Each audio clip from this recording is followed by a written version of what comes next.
سلام، صبح دوشنبهتون به خیر و خوش اومدید به ویدیو جدید کانال خودتون. امروز وابسته به چیزی که ازتون پرسیدم، سوالی که ازتون پرسیدم، گفتم که دوست دارید آموزش رو بذاریم و همتون گفتید بله.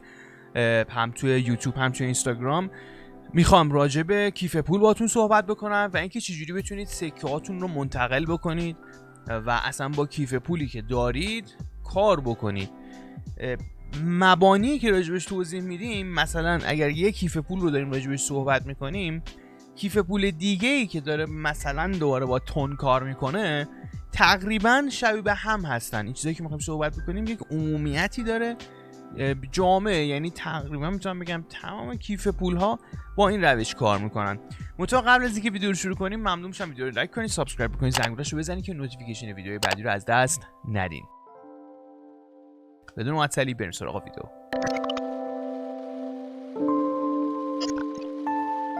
قبل از اینکه بریم سراغ کیف پول، یک مسئله ای هست من دیدم توی دایرکت اینستاگرام، خب پشتیبانمون اینو خیلی به من رسونده که یه راه و روش‌هایی دارن میگن و گفته شده در رابطه با همستر که من راستیتش نمیدونم این رو بیام بهتون بگم، چون خطرناکه یه ذره. یعنی من که نمیخوام آموزش بهتون بدم، یعنی میخوام مطلعتون بکنم که اون کار رو انجام ندید، بعد ما بیایم بگیم اون کار رو انجام ندید برید انجام بدید. توی کامنت ها بنویسید. من اصلا یه پول میذارم توی اینستاگرام، یه پول توی کامیونیتی میذارم و توی کامنت های این ویدیو به من بگید، منو مطلع کنید که این موضوع رو مطلعتون بکنم از این قضیه خطرناک یا نه نگمش. ربطی به خود همستر نداره، یه کاریه که با همستر انجام میدن. الان هیچ کسی راجبش صحبت نمیکنه. من نمیدونم کی به این همه آدم رفته گفته، این از کجا فهمیدن یه چنین چیزی رو. من گشتم سورسش رو پیدا نکردم، ولی خطرناکه در هر صورت. برای اینم پرسیدم ازتون که گفتم اگر که مثلا بیایم اینجا بگیمش، شاید یه سری‌ها برن واقعا این کار رو انجام بدن. ببینید رفقا، عوض کردن تایم گوشی و نمیدونم چند برابر کردن سکه و اینجور چیزا نیست. خب اصلا ربطی به این چیزا نداره که همتون شنیدید. یک موضوعیه که من دیدم توی دایرکت های اینستاگرامم زیاد داره هی پیامش میاد و پشتیبانمونم گفت دیشب که خیلی زیاد بوده تعدادش، مثل این که. ولی در هر صورت من کامنت ها رو میخونم. پول یا بهتر بگم نظرسنجی اینستاگرام و نظرسنجی در کامیونیتی خود این کانال رو هم قرار میدم. در صورت نظر با شماست، اگر دوست داشتید راجبش صحبت میکنیم. خب بریم سراغ کیف پول. اولا که اگر که کیف پولتون رو وصل نکردین در داخل همستر بات یا همستر کامبت، در انتها یه گزینه‌ای هست به اسم ایردراپ که اونجا نوشته Connect your Ton Wallet. اینجا باید ولت تونتون رو وصل بکنید. وقتی روش کلیک میکنید چند مدل کیف پول رو به شما نمایش میده، میگه از هر کدوم دوست داشتید خودتون انتخاب بکنید. تنها تفاوت هایی که بین این کیف پول ها وجود داره و من دیدم، بخش فی یا کارمزدیه که ازتون میگیرن که همشون الا ماشاءالله با هم دیگه تقریبا یک عدد رو ازتون فی میگیرن یا کارمزد میگیرن. البته برای همستر همچنان مشخص نشده فی. من تنها چیزی که دیدم توی بخش پری مارکت که دیروز راجعش صحبت کردیم، گیت 2% انگار زده بود اگه درست بگم. در هر صورت چون هنوز هیچ مشخص نشده، اون بخش فی و کارمزد هم هنوز معلوم نیست. حالا هر کدوم از این کیف پولا رو که دوست داشتید میتونید درست بکنید.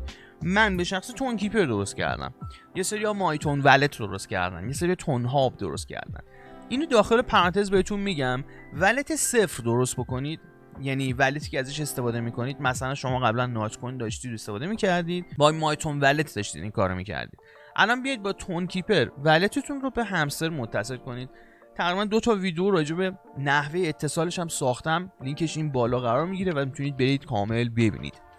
خب وقتی وصلش کردید باید دیگه برید وارد ولتتون شید. نحوه ساخت ولت هم اینجوریه که شما میرید، اگر در اندروید هستید در گوگل پلی، اگر در آی او اس و آیفون هستید باید برید در اپ استور، برید اونجا اون ولتی که حالا من میگم تون کیپر سرچش میکنید، اپلیکیشنش میاد. وقتی نصبش کردید میتونید در واقع ولتتون رو بسازید. به طور مثال حالا مثلا من در اپ استور میزنم تون ولت، مای تون ولت رو میاره نصبش میکنیم، اپلیکیشن میاد بالا و خدمتتون عرض کنم اینجا نوشته create wallet، یعنی wallet رو بساز. پایینم نوشته 24 secret یا 24 secret words، 24 کلمه مخفی و این خیلی مهمه. من دیدم راجع به سوال پرسیده بودید. اول create wallet رو میزنیم، بعد میریم سراغ اون 24 تا 3 نموش رفت. اینجا یه کدی رو باید بدید، یه کد 4 رقمی رو باید بدید. خب به این شکل اگه که آیفون دارید میتونید از فیس آیدی استفاده کنید، اگه ندارید که هیچی. ببینید برای اون 24 تا کلمه 3 تا گزینه است، باید تیک بزنید. گزینه‌های امنیتی هستن که شما باید تاییدشون بکنید که اگر مثلا کسی دیگه این رو داشت بعدا نید بگید که آقا داستان شده، شما نباید ولتتون رو به کسی دیگه بدید، این کلمات رو نباید در اختیار نفر دیگه قرار بدین. و نکته مهمتر اینه که حالا بریم سراغ کلمات. ببینید نوشته این کلمات رو بنویسید روی کاغذ و یه جای مخفی نگه دارید، برای کسی نفرستیدش، هیچ جای دیگه هم واردش نکنید. چرا؟ چون این ولت شماست و اگر که کسی دسترسی به این 24 تا کلمه داشته باشه به راحتی میتونه به ولت شما دسترسی داشته باشه، یعنی وارد ولتتون شه، هر چقدر داخلش دارید رو راحت برداره. پس با این اوصاف حتی عکس یا اسکرین شات هم از روش نگیرید، بنویسیدش، یه جا بذاریدش کنار، استورش کنید، یه جای مخفی قرارش بدید که در دسترس کسی نباشه. میام توی تون کیپر، اونجا مای تون ولت بود. حالا فرآیند تقریبا اینه همه. توی تون کیپر ما یه بخش ولت داریم اون بالا که اگه بزنیدش ولت هایی که دارید و تشکیل دارید اینجا قرار میگیره. حتی میتونید اینجا ولت اضافه کنید، ولت جدید اضافه کنید. ما 6 تا گزینه داریم همونطور که میبینید: send, receive, scan, swap, buy and sell و stake. من جز به جز بهتون میگم اینا هر کدومشون چیا هستن و شما چجوری میتونید اگر همستر لیست شد و توکنش ارزه شد چجوری میتونید این نقل و انتقال رو داخل کیف پول انجام بدید. ببینید گزینه اول سند هست. وقتی سند رو میزنید یه آدرس یا نیم یا نام میخواد به اضافه یه کامنت. اینجا یعنی شما یک رمز ارزی رو دارید ارسال میکنید، دارید میفرستید، دارید واریز میکنید. باید یه کیف پولی رو داشته باشید، یه کد کیف پول یا آدرس کیف پول باید داشته باشید که اینجا پیستش بکنید. مثلا حالا آدرس کیف پولی که خودتون دارید رو میتونید پیست بکنید. یه کامنت هم داره که اینجا مثلا میتونید بنویسید بابت چی، چرا ارسال شده و چگونه. خب کیف پول رو میزنید و کامنت هم مثلا مینویسید. بعد اینجا میزانی که میخواید ارسال بکنید هم معین میکنید. این برای زمانی هست که همستر توکنش عرضه شده و لیست شده در صرافی ها و دیگه اینجا تون نیست. میتونید تون رو اینجا تغییر بدید، بذارید همستر و بفرستیدش توی یک صرافی، هر صرافی که خودتون صلاح میدونید. اینجوری میشه فرآیند نقد کردن پول شما توسط کیف پول، قبلش از بات به کیف پول و از کیف پول به سمت صرافی. خب اینجا مثلا شما میزنید چه میدونم 10 تا همستر و بعد گزینه کانتینیو رو وارد میکنید. گزینه کانتینیو رو که بزنید این اتفاق میفته. گزینه بعدی ریسیو هست. ریسیو آدرس کیف پول شماست. وقتی میزنید این QR کد رو به شما میده، بعد آدرس بهتون میده، آدرس کیف پولشون رو، و کپیش هم میتونید بکنید. برای کسی میتونید بفرستید که میخواد براتون یک رمز ارز رو ارسال بکنه. مثلا میخواد براتون همستر بفرسته، زمانی که همستر توکن شده، هنوز که اتفاق نیفتاده و لیست هم نشده. ما همستر رو مثال میزنیم چون الان با همستر سر کار داریم.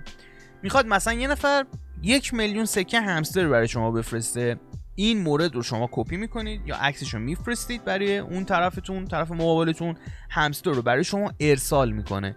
اون فرآیند ارسالی که قبلش بهتون گفتم اون فرد انجام میده و میاد وارد کیف پول شما میشه. بخش بعدی اسکنه که میره رو دوربین گوشی شما و میاد مثلا میخواد این QR رو اسکن بکنه. QRی که برای ریسیو شما دادید، فکر کنید یه نفر دیگه میخواید براش ارسال بکنید، دیگه نیاز نیست آدرس بزنید، اسکن میکنید. بخش بعدی سوپه یا مبادله. خدمتتون عرض بکنم، ببینید اینجا مثلا زده تون برای سند یعنی برای ارسال و قسمت ریسیو سلکت داره، یعنی شما میتونید یک ارز دیگه رو انتخاب بکنید که اینجا مبادلش بکنید، یعنی چنجش بکنید. به طور مثال شما 1,000,000 کوین یا سکه همستر دارید، میخواید تبدیلش کنید به تون، میخواید تبدیلش کنید مثل این به تتر. هنوز چون همستر نیومده اون قسمت نیست، وجود نداره توی این کیف پول. ولی اگر یه روزی بیاد توی قسمت سند شما میزنید آقا من 1,000,000 سکه همستر میخوام بدم، در ازاش میخوام تتر دریافت کنم. بعد انتر اماونت رو میزنید، یعنی چی؟ ببینید جلوی هر کدوم از اینا 0 خورده، شما عدد 0 رو عوض میکنید. مثلا اینجا من زدم 1 تن، بعد پایین زده مثلا به اینقدر تتر تبدیل میشه اون 1 تنی که داری. شما باید اون عدد بالایی رو مثلا بزنید. اگر که همستر دارید بزنید مثلا 1000 تا، بزنید 10,000 تا، بعد اونجا خودش نشون میده چقدر تتر میشه و این فرآیند سواب انجام میشه و در واقع تغییر پیدا میکنه، ارز شما تغییر پیدا میکنه. ببینید در گذشته اینجوری بود که شما اگر میخواستید رمز ارزتون رو تغییر بدید این شکلی و سواب کنید، باید حتما میرفتید توی یک صرافی این کار رو انجام میدادید. ولی خب الان این قابلیت ها توی کیف پول ها هم اومده و فکر کنم هم اولین بار توی بلاکچین این قابلیت اضافه شد و کار رو کلا ساده کرده. مثال میزنم، شما الان فکر کن توکن همستر ارائه شده، لیست شده و نمیخواید مثلا تومنش بکنید، میخواید تترش بکنید. دقیقاً از طریق این روش بدون ورود به صرافی میتونید تو کیف پولتون این کار رو انجام بدید بدون که وارد صرافی بشید و همینجا همستر رو مثلا تبدیل کنید به تتر. این در صورتیه که همستر لیست بشه و توکنش ارائه بشه. گزینه بعدی بای اند سل هست که میشه خرید و فروش. شما میتونید اینجا تون بخرید، دیگه نمیدونم حتی تتر خریداری بکنید و اینجا نوشته که مثلا با کردیت کارت باید این کار رو انجام بدید اگر دارید و بقیه مباحث. مورد بعدی استیکه که این یه ذره تخصصی تره، ما اصلا زیاد واردش نمیشیم چون دیگه حالت توصیه‌ای و پیشنهادی و اینا میگیره. فقط من معرفیش میکنم بهتون. یه چیزی شبیه به همون میتونم بگم سود بانکه. دیدید شما میرید بانک یه پولی رو میذارید، بعد میگه آقا اگه میخوای مثلا این بهت 30% مثلا 40% سود بده، این بلوکه میشه، قفل میشه مثلا تا 6 ماه یا تا 3 ماه، بعد بهت سود ماهیانه انقدری میدیم وابسته به پولی که سرمایه گذاری کردی. استیک یا استیکینگ هم حالا توی کیف پول ها و در دنیای کریپتوکارنسی هم تقریبا همین جوری عمل میکنه. یعنی شما مثلا یه میزان تون دارید، یه میزان تتر دارید، میایید اینجا استیکش میکنید و قفل میشه. بهش میگن روش سرمایه گذاری که حالا حالتهای مختلفی هم داره، سرد، منعطف، قفل شده، که دیگه خیلی تخصصی میشه و ما حالا واردش نمیشیم. فقط صرفا خواستم بهتون بگم که البته خیلی ها میدونن این موضوع رو، ولی برای افرادی که نمیدونستن میدونن که استیک چیه و مثلا یهو ناخواسته و نادانسته واردش نشن. این رو بذارید برای مواقعی که کسب دانش کردید، اطلاعاتتون کامل شد، بعد واردش بشید.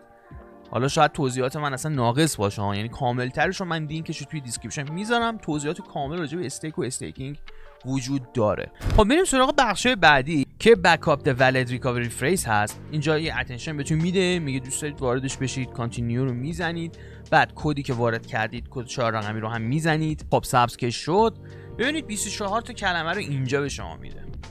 حالا توصیه من در ابتدای ویدیو این بود که اینا رو بنویسید بذارید یه جا، کلا پروندهشو ببندید، اسکرین شات هم نگیرید اصلا ازش. 3 تا سوال ازتون میپرسه، 3 تا کلمه ازتون میپرسه. بعدن اگر یه جایی به مشکل خورد، یه جای بخش امنیتی داستان شد، از بین این 24 تا باید 3 تاشو جواب بدید. برای همین باید یه جا نگه داشته باشید همشون رو که بعدن بتونید جواب بدید. تون کیپر یک بخش دیگه هم داره به اسم باتری که نسخه بیتاشه و اگر نگاه بکنید اینجا لارج، میدیوم، اسمال داره و هر بخشی یه میزان پول، یه میزان دلار رو شما باید پرداخت بکنید. مثل حالت اشتراک میمونه که میتونید باتری رو شارژ بکنید، که سواب کردن، توکن فرستادن و NFT رو در واقع با این باتری باید انجام بدید. هر چقدر باتری شارژش بیشتر باشه شما میتونید در واقع این انتقالات رو انجام بدید. همونطور که میبینید مثلا اسمال 97 تا داره، میدیوم 219 تا، لارج 340 تا و یه جورایی این فی محسوب میشه دیگه. منتها خب فرمش رو عوض کرده، به جای فی گذاشته باتری، که ممکنه بعضی موقع مثلا شما لارج رو بگیرید نهایتا 300 تا شارژ استفاده بکنید، اون 40 تا مثلا میمونه دیگه، کاریش نمیتونید بکنید. این یکی از حالا نقاط ضعف این والت محسوب میشه در هر صورت. ولی خواستم در حد همین بهتون بگم که اگر باتری رو دیدید به این خاطر باتری همون کارمزده منتها توی حالت و فرمت باتری داره عرضه میشه توی تون کیپر. پس به این شکله کیف پول و همستر اینجوری با هم کار میکنن. اگر همستر لیست شد و توکنش عرضه شد و بعد لیست شد، یعنی اول توکن میاد و بعد لیست میشه، شما باید برید وارد کیف پولتون بشید، توکناتون رو انتقال بدید داخل کیف پول از طریق ریسیو و بعد البته مستقیم میاد، یعنی شما میتونید در واقع ویدرال کنید، یعنی در واقع برداشت بکنید. بعد وقتی وارد کیف پولتون شد، اونجا دیگه میتونید حتی سوپش بکنید، تغییرش بدید، کلی کار باش انجام بدید و مرحله بعدی میشه صرافی دیگه، که اونو دیگه خودتون میدونید. میره تو مرحله صرافی دیگه، اونجا تبدیل میشه حالا به، میتونید به فیات تبدیلش بکنید، میتونید به رمز ارز دیگه ای تبدیلش بکنید. فیات هم میشه رمز ارزهای رایج، یعنی ارز رایج رو میگم فیات، اسکناس پول کاغذی رو میگم فیات. شما میتونید به اون تبدیلش کنید، میتونید هم به یک رمز ارز دیگه تبدیلش بکنید. اینم از این. من همچنان منتظر کامنتاتون هستم. توی بخش پول نظرسنجی شرکت بکنید، خیلی بحث مهمیه، برای همینم هست که ازتون پرسیدم. نظر شما برای من مهمه توی این زمینه. دمتون گرم که همراه من بودید. لایک یادتون نره، سابسکرایب بکنید، زنگوله رو بزنید که نوتیفیکیشن ویدیوی بعدی رو از دست ندید. امروز بعضا در خدمتتون هستیم با کمبو کارتا. تا دیدار دیگر ارادتمند همیشگی شما، مخلصم. من بیرون میره.